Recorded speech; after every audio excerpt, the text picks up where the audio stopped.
Hello viewers, നമുക്കിന്ന് സാബുദാന അതായത് ചവ്വരി കൊണ്ട് നമുക്ക് വട എങ്ങനെയാണ് ഉണ്ടാക്കുന്നതെന്ന് നോക്കാം. നമ്മൾ ഈ ചവ്വരി കൊണ്ട് നമ്മൾ പായസം എല്ലാം ഉണ്ടാക്കുന്നതാണ്, പിന്നെ കിച്ചടി ഉണ്ടാക്കി എല്ലാം ഉണ്ടാക്കുന്നത്. നമുക്കൊന്ന് വട എങ്ങനെയാണ് ഉണ്ടാക്കുന്നതെന്ന് നോക്കാം. അതിന് വേണ്ടിയിട്ട് ഞാൻ ഒരു കപ്പ് ചവ്വരി ഒരു 8 മണിക്കൂർ വെള്ളത്തിലിട്ട് കുതിർത്തെടുത്ത് നല്ലപോലെ അതിൻ്റെ വെള്ളം എല്ലാം ഊറ്റി കളഞ്ഞിട്ട് എടുത്ത് വെച്ചതാണിത്.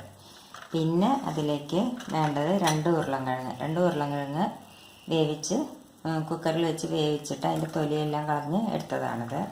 പിന്നെ അതിലേക്ക് വേണ്ട പച്ചമുളക് ഒരെണ്ണം ചെറുതായിട്ട് അരിഞ്ഞെടുത്തിട്ടുണ്ട്. പിന്നെ മുളക് പൊടി നമ്മുടെ എരിവിനനുസരിച്ച് കുറച്ചെടുത്തിട്ടുണ്ട്. പിന്നെ അതിലേക്ക് കരിവേപ്പിൻ്റെ ഇല കുറച്ചെടുത്തിട്ടുണ്ട്. കരിവേപ്പിൻ്റെ ഇല എങ്കിൽ മല്ലിയില എടുത്താലും നല്ലതാണ്. പിന്നെ കുറച്ച് ഉപ്പ്, പിന്നെ ഒരു 1/4 സ്പൂണ് കുരുമുളക് പൊടി എടുത്തിട്ടുണ്ട്. പിന്നെ ഇഞ്ചി കണ്ടില്ലേ ചെറുതാക്കി നുറുക്കി എടുത്തിട്ടുണ്ട്. പിന്നെ ഞാൻ അണ്ടിപ്പരിപ്പാണ്, ഒരു 2-3 അണ്ടിപ്പരിപ്പ് ചെറുതായി പൊടിച്ചെടുത്തതാണ്. അല്ലെങ്കിൽ നിങ്ങൾ പീനട്ടില്ലേ, കപ്പലണ്ടി പൊടിച്ചെടുത്താലും മതി, അതാണെങ്കിലും നല്ലതാണ്. ഇത്ര സാധനമാണ് ഇതിലേക്ക് വേണ്ടത്. ഇനി നമുക്കത് എങ്ങനെയാണ് ഉണ്ടാക്കുന്നതെന്ന് നോക്കാം. അതിന് വേണ്ടിയിട്ട് നമുക്കൊരു ബൗളെടുക്കാം. ബൗളെടുത്തിട്ട് അതിലേക്ക് നമുക്ക് ഈ ഉരുളൻകിഴങ്ങ് ഇട്ട് കൊടുക്കാം. ഉരുളൻകിഴങ്ങ് ഇട്ട് കൊടുത്ത് അതിലേക്ക് ഈ ഉരുളൻകിഴങ്ങ് ആദ്യം നമുക്ക് നല്ലപോലെ ഒന്ന് പൊടിച്ചെടുക്കാം. ഇപ്പോൾ ഉരുളൻകിഴങ്ങ് നല്ലപോലെ പൊടിച്ചെടുത്ത് കഴിഞ്ഞ് ഇനി അതിലേക്ക് നമുക്ക് പച്ചമുളക്, മുളക് പൊടി, പിന്നെ ഈ അണ്ടിപ്പരിപ്പ് പൊടിച്ചത്, പിന്നെ ഞാൻ പറയാൻ മറന്നുപോയി, 1 സ്പൂണ് നാരങ്ങ നീരും വേണം, അല്ലെങ്കിൽ തൈര് 1 സ്പൂൺ ഒഴിച്ചാൽ മതി. തൈര് ഒഴിക്കുകയാണെങ്കിൽ നമ്മളൊരു 10 മിനിറ്റ് അത് വെക്കണം. ഇതിപ്പോൾ ഞാൻ നാരങ്ങ നീരാണ് എടുത്തിരിക്കുന്നത്, അത് ഒഴിച്ച് കൊടുത്തു. പിന്നെ കരിവേപ്പിൻ്റെ ഇല, ഉപ്പ്, ഇഞ്ചി, കുരുമുളക് പൊടി. ഇനി ഇതിലേക്ക് നമുക്ക് ഈ ചവ്വരി ഇട്ട് കൊടുക്കാം. എന്നിട്ട് ചവ്വരി കണ്ടില്ലേ 8 മണിക്കൂർ കുതിർത്തെടുത്താണ്, കണ്ടില്ലേ നല്ലപോലെ കുതിർന്നതായിരുന്നു. ഇത് നല്ലപോലെ ഒന്ന് കുഴച്ചെടുക്കാം. അപ്പം മാവ് നല്ലപോലെ കുഴച്ച് വെച്ച് കഴിഞ്ഞു. ഇനി എന്താ നമ്മൾ ചെയ്യേണ്ടതെന്ന് വെച്ചാൽ കയ്യിൽ കുറച്ച് വെളിച്ചെണ്ണ വരട്ടെ.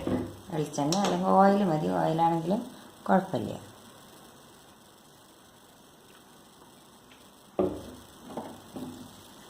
രണ്ട് കയ്യിലിങ്ങനെ ആക്കുക, അപ്പോൾ കയ്യിൽ ഒട്ടി പിടിക്കില്ല. ഇനി നമ്മൾ ഇതൊന്ന് ചെറുതായിട്ട് ഓരോ ഉരുളെടുക്കുക, ഉണ്ടല്ലേ, എന്നിട്ടിങ്ങനെ പരത്തി കൊടുക്കുക. ഇതാ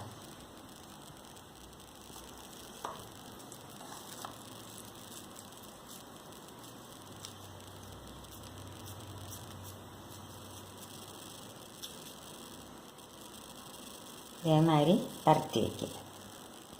ഇനി നമ്മളെന്താ ചെയ്യേണ്ടതെന്ന് വെച്ചാൽ ഒരു പാൻ അടുപ്പത്ത് വെച്ച് അതിലേക്ക് നമുക്ക് കുറച്ച് എണ്ണ ഒഴിച്ചു കൊടുക്കാം. 4 ഭാഗം ഒന്ന് ആക്കി കൊടുക്കാം. ഇനി നമുക്കിത് ഓരോന്ന് ഇതിലിട്ടിട്ട് എടുക്കാം.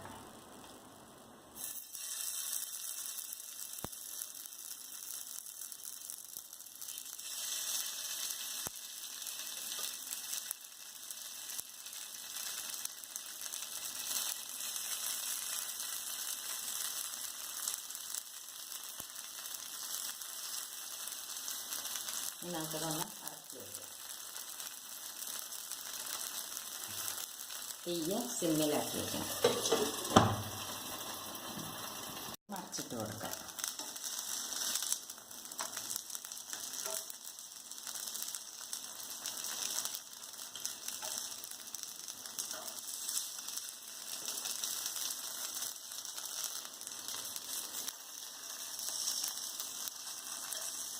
നമുക്ക് ഒന്നുകൂടി ഇത് അടച്ചു വയ്ക്കുക. നമുക്കിതൊന്ന് തുറന്ന് നോക്കാം. അപ്പം നമ്മുടെ വട റെഡിയായി. ഇത് നമ്മൾ ഇടയ്ക്കിടയ്ക്ക് ഇങ്ങനെ മറിച്ചിട്ട് കൊടുക്കണം കേട്ടോ.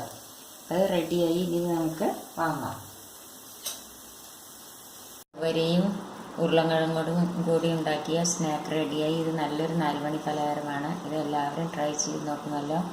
ഇഷ്ടപ്പെടുകയാണെങ്കിൽ ലൈക്ക് ചെയ്യാനും ഷെയർ ചെയ്യാനും സബ്സ്ക്രൈബ് ചെയ്യാത്തവർ സബ്സ്ക്രൈബ് ചെയ്യാനും മറക്കരുത്. Thank you.